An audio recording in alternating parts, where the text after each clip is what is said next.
दिखाना कि इतिहास की शुरुआत 7 अक्टूबर 2023 से हुई थी, ये झूठ है। अगर आपको उन 200 हॉस्टेजेस की बात करनी है जो हमास के पास है, तो आपको उन 10,000 फिलिस्तीनियों की बात करनी होगी जिन्हें इजराइल ने किडनैप किया है। दुनिया में पैदा हुआ हर बच्चा महत्वपूर्ण है। ऐसा नहीं है कि गोरों के बच्चों की जानें ज्यादा कीमती हैं और एशिया और अफ्रीका और लैटिन अमेरिका के बच्चों की जानें थोड़ी कम कीमती हैं। उनका प्रोपेगेंडा इतना कमाल का था कि हमें एक बेसिक बात जो कि फैक्ट है, जो कि हिस्टोरिकल फैक्ट है, वो कहने में 3 बार सोचना पड़ता है।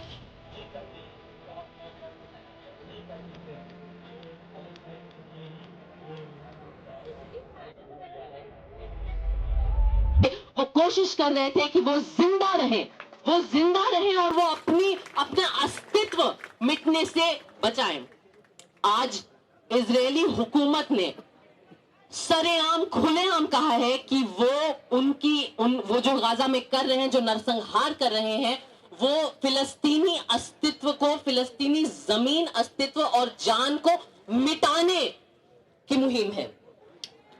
जो 7 अक्टूबर को हुआ, जिसमें 1200 इजराइल के नागरिक मारे गए, इसमें कोई शक नहीं है कि किसी भी दुनिया में किसी भी जगह पर किसी नागरिक की जान जाए तो ये दुख की बात है। लेकिन ऐसा प्रिटेंड करना और ऐसा दिखाना कि इतिहास की शुरुआत 7 अक्टूबर 2023 से हुई थी, ये झूठ है और ये मक्कारी है। क्योंकि फिलिस्तीन के साथ जो हुआ है उसकी शुरुआत 2023 में नहीं, 1948 में हुई थी। अगर आपको उन 1200 इजरायली जानों की बात करनी है तो आपको उन हजारों फिलिस्तीनी जानों की बात करनी होगी जो 1948 से मर रहे हैं।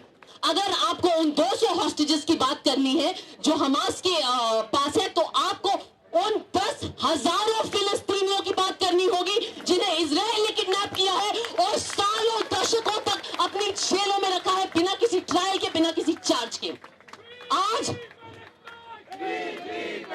आज हम यहां इसलिए हैं क्योंकि हम ये बात पूरी दुनिया को बताना चाहते हैं, और पूरी दुनिया में जो लोग ये बात कर रहे हैं हम उनके साथ जुड़ना चाहते हैं कि दुनिया में हर जान, चाहे वो जो धर्म की हो, जो रंग की हो, वो जान महत्वपूर्ण है। दुनिया में पैदा हुआ हर बच्चा महत्वपूर्ण है। ऐसा नहीं है कि गोरों के बच्चों की जानें ज्यादा कीमती हैं और एशिया और अफ्रीका और लैटिन अमेरिका के बच्चों की जानें थोड़ी कम कीमती हैं। ऐसा नहीं है कि जब यूक्रेन में गोरों के बच्चे मरेंगे तो हम आवाज उठाएंगे, लेकिन जब फिलिस्तीन में एशिया के बच्चे मरेंगे तब हम चुप रहेंगे। यह बात सही नहीं है। इजराइल ने 80 साल तक प्रोपेगेंडा के माध्यम से जो भी उन्होंने पाया है वो पाया है। उनका प्रोपेगेंडा इतना कमाल का था कि हमें एक बेसिक बात जो कि फैक्ट है, जो कि हिस्टोरिकल फैक्ट है, वो कहने में 3 बार सोचना पड़ता है कि आप चाहे आपकी कौम के साथ एक दूसरी जगह पे, एक दूसरे कॉन्टिनेंट पे जो भी बुरा हुआ, आप उसका बदला किसी तीसरी जगह पे जाके नहीं ले सकते हैं।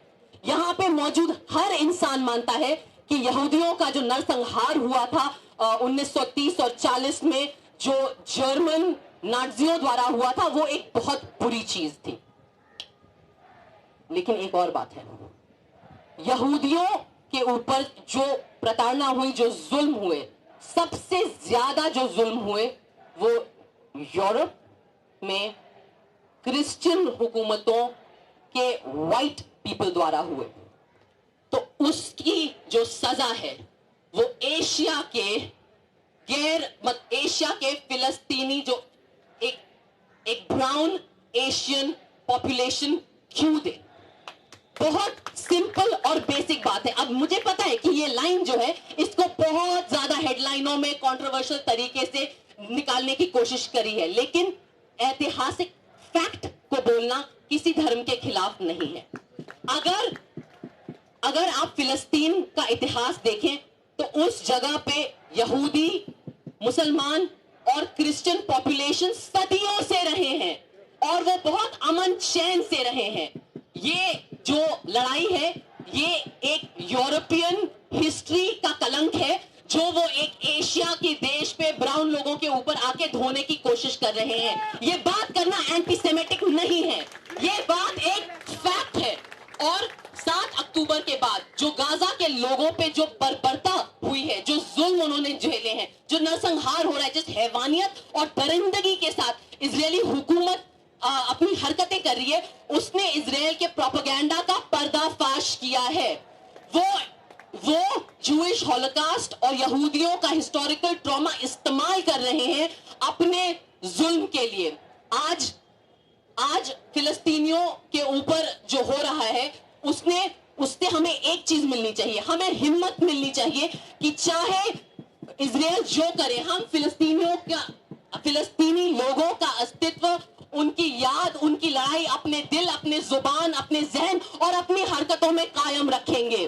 पूरी दुनिया में जो हुकूमतें हैं वो कोशिश कर रही हैं कि फिलिस्तीनियों के साथ लोग ना जुड़े, लेकिन फिर भी आम नागरिक पूरी दुनिया भर में कोशिश कर रहा है और फिलिस्तीनियों के साथ खड़ा है। मैं आज यहां से सिर्फ ये अपील करना चाहती हूं कि ये जो हमारी मुहिम है ये यहां खत्म नहीं होती है। हम सबको वापस जाना है, रोज टेक्नोलॉजी के माध्यम से, सोशल मीडिया के माध्यम से, अपने फोन के माध्यम से, ट्रेनों में, बसों में फिलिस्तीन की कहानी जिंदा रखनी है।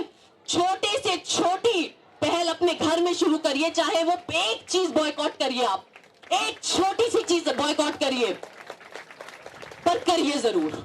और जितना इजरायली और ज़ायनी हुकूमत कोशिश करे फिलिस्तीन का अस्तित्व मिटाने की, उन लोगों को खत्म करने की इस देश से, उतना हम सबको कोशिश करनी है कि हम फिलिस्तीनी लोगों की आवाज और उनकी जंग जिंदा रखें अपने दिल में, अपने जुबान में। एक बार मेरे साथ बोलिए, free free Palestine, free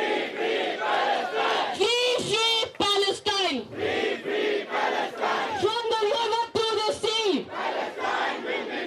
from the river to the sea. बहुत बहुत धन्यवाद।